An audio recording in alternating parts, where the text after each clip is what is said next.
Master and Man by Leo Tolstoy. Chapter 7. From the time he had covered himself with the sackcloth and seated himself behind the sledge, Nikita had not stirred. Like all those who live in touch with nature and have known want, he was patient and could wait for hours, even days, without growing restless or irritable.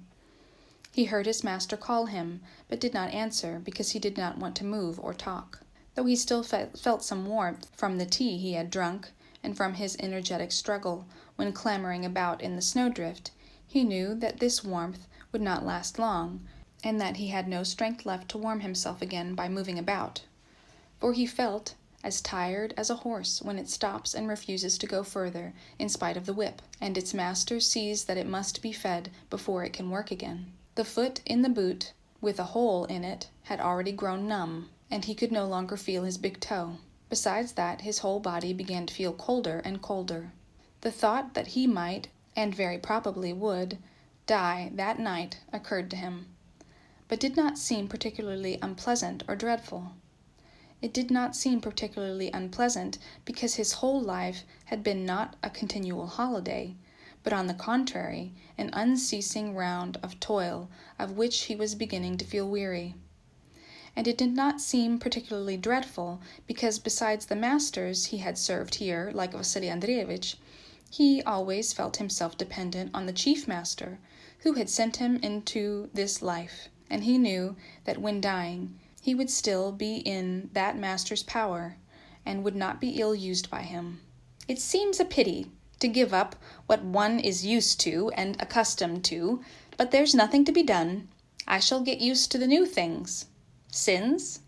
He thought, and remembered his drunkenness, the money that had gone on drink, how he had offended his wife, his cursing, his neglect of church and of the fasts, and all the things the priest blamed him for at confession.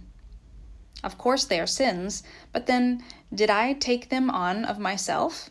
That's evidently how God made me. Well, and the sins? Where am I to escape to?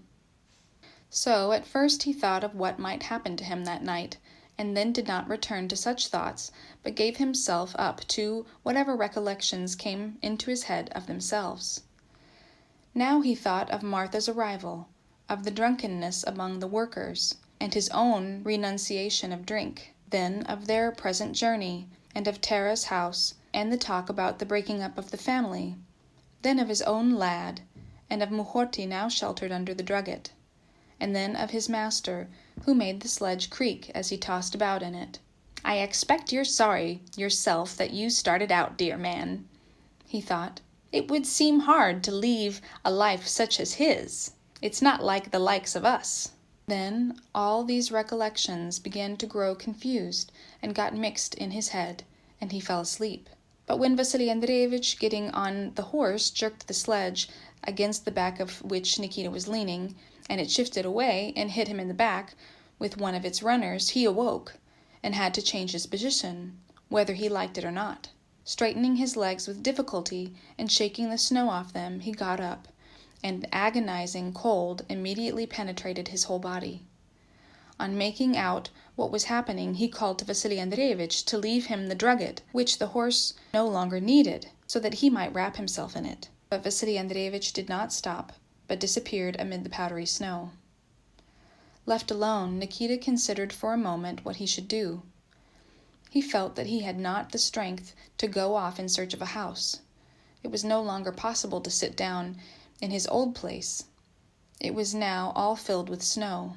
He felt that he could not get warmer in the sledge either, for there was nothing to cover himself with, and the coat and the sheepskin no longer warmed him at all. He felt as cold as though he had nothing on but a shirt. He became frightened.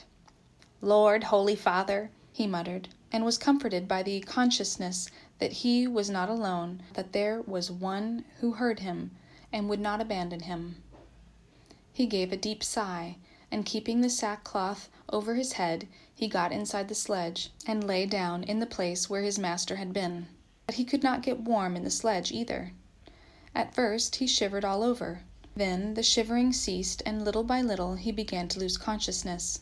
He did not know whether he was dying or falling asleep, but felt equally prepared for the one or the other. End of chapter 7.